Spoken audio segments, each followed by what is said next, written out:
Morning, y'all. It's your friendly neighborhood Rock and Robin. Thinking about a little something this morning.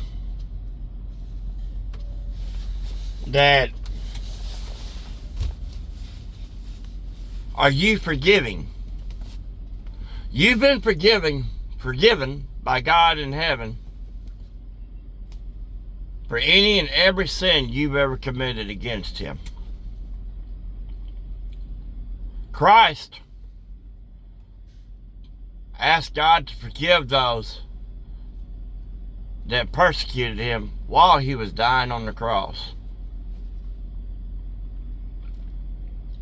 And we call ourselves Christians. The very definition of Christian, at least my very definition of it, is to strive to be Christ-like. We ain't got to be Christ. Can't none of us walk on water. Not without some artificial aid in doing so, or said water is frozen. None of us can walk on water. And we have to forgive ourselves of that at times. I know I do. Because I'll get mad at myself about something that I did or messed up on or didn't do correctly. And my wife will look at me and she goes, "Babe, what do you always say?" "I can't walk on water." So stop expecting perfection of yourself, because God don't expect it. I have a friend that is grieving right now over the loss of his wife. I have another friend that holds animosity towards a relative, which I detect as primarily just, most of it is jealousy, envy.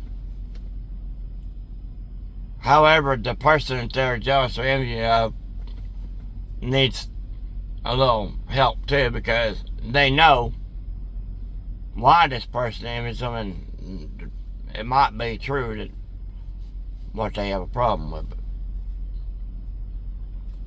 Do we forgive whether the person asks for it or not? Yes. You're required to. Are you required to tell them you forgave them? I don't think so. If they come to you hat in hand and say, "I realized I've been doing this for many years, and I would very much ask for your forgiveness," that's when you can tell them, "I have forgiven you.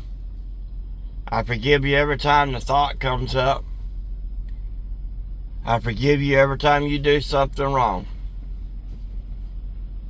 And if you like, what I tend to do is, as a Christian, I promise to do better with our relationship, because God commands that I forgive you. And so therefore I forgive you. But I don't just forgive you because God tells me to forgive you. I forgive you because I love you." See, we're supposed to forgive our enemies and those that we love. Not just the ones that we love, but our enemies also. Oftentimes what we consider someone an enemy for is because of some type of hurt or misalignment that you've experienced. And it's your own heart that's holding it, even though this person may have never even actually physically or intentionally done anything to you. I have to forgive people all day long behind this wheel of this rig. It seems like nobody out here that's got a driver's license and a four-wheeler and even a few motorcycles and trucks have not been taught how to drive around 18-wheelers. I think the reason most companies have their trucks governed is so that you can't go with the flow of traffic. But I'll get into that subject on a later date. But even though we're slower than the flow of traffic, you still got people doing absolutely insane stuff to us. And I bet I'll probably forgive 400 people a day. Yeah, that might be an accurate number. Who knows? Might be even higher than that. Maybe 1,000. And 10 hours? I don't know. I digress. But I did a video a while back called Toxicity. And it was actually a result of a conversation I had with one of the two people that I'm referencing to. So, sibling rivalry, sibling jealousy, that's just going to happen. When the devil is given one toe inside your door, he'll take over your entire house, your entire body, your mind, your feelings. If you give him that one little toe, my granny used to say, give the devil a toe inside your door and he'll run your house forever until you kick him out. Toxicity is bad for you. We all know that. Ain't none of us gonna go right out and drink a bottle of poison just for fun. However, there's a emotional toxicity that can take place when you hold ill will towards someone. One, if there's a loss in the family, it could lengthen and make your healing longer and more difficult. Also, toxicity triggers a lot of depression, addiction, eating disorders. The list goes on and on. Even an atheist psychiatrist will tell you holding a grudge against someone poisons not only the mind but the entire body. Those of you that know me know I have a brother that was arrested last year. He's still sitting in the county jail waiting trial. And what he got arrested for, I got kicked out of my house. I had a lot of people looking at me kind of sideways, thinking that maybe I'm, might be like him. They didn't tell me outright, but I had others, question.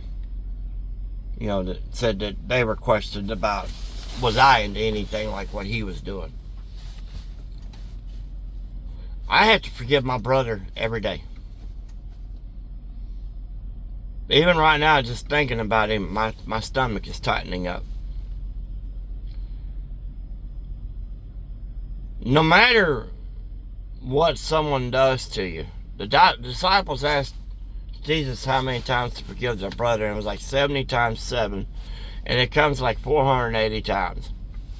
That's basically an infinite number, because ain't none of us gonna be like, okay, let's see.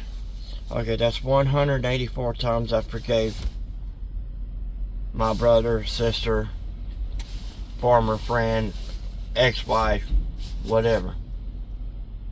Because if we were to keep track of every time we forgave someone, for every single person we had to forgive, there wouldn't be enough paper in the world and wouldn't be a tree left on this planet for us to keep that kind of list written down. And I think that's why Jesus chose that equation. Because it just basically means you're going to forgive them as many times as you need to. Until that toxicity, that angst, that resentment no longer builds up in you. But you see, forgiving them isn't so much about helping the other person, but helping yourself. Helping yourself to grow and move on and up. Whether they know you have forgiven them or not is not what's important. The important thing is that you know in your heart of hearts, and God knows that in your heart of hearts you have forgiven this person.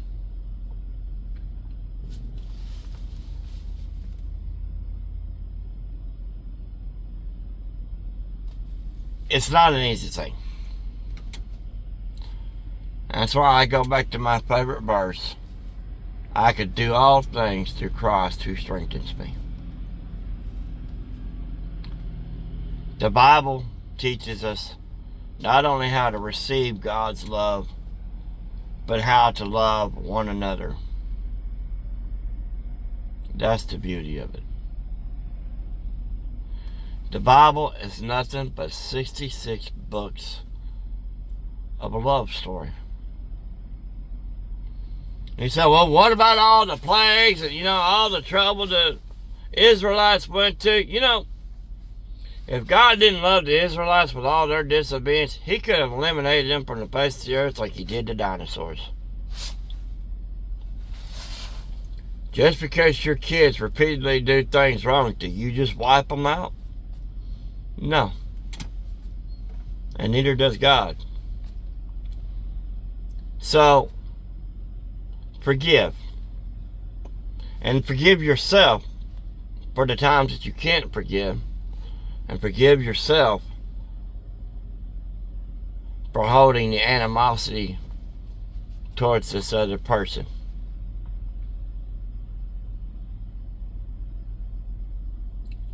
This has been from my heart this morning. My heart is heavy from hearing these people talk about how they hold hate against someone. The sad thing is half the time when you're holding hate and resentment towards someone, you never tell them. So they don't know. How can they ask for forgiveness if they don't know they hurt you?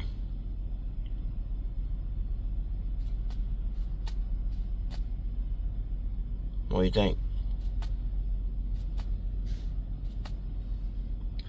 This has been your friendly neighborhood Rockin' Robin